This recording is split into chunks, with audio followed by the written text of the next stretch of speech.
Praise the lord. ఈరోజు దేవుని మాట ఎఫెసీ 5:10.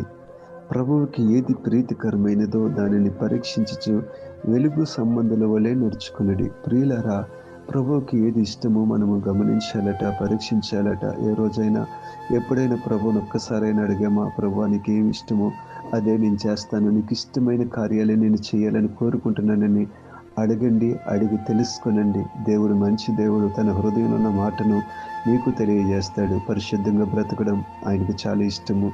ఆయన మాట విని ఆ ప్రకారం జీవించడం చాలా ఇష్టము. ఆయన అడుగు జాడల్లో నడవడం చాలా ఇష్టము. అవే పనులు మనం చేస్తూ ముందుకు సాగిపోదాం. అలాగు చేయడం వలన మనము వెలుగు సంబంధులుగా మార్చబడుతూ ఉన్నాం. అంటే వెలుగు సంబంధుల వలె నడుచుకుంటూ ఉంటున్నాం. తప్పకుండా దేవునికి ప్రియమైన, ఇష్టమైన పిల్లలుగా జీవించుదాం. ఆయనకి ఇష్టమైన కార్యాలని చేద్దాం. అలాంటి కృపను, భాగ్యాన్ని దేవుడు మీకు దయచేయనుగాక. God bless.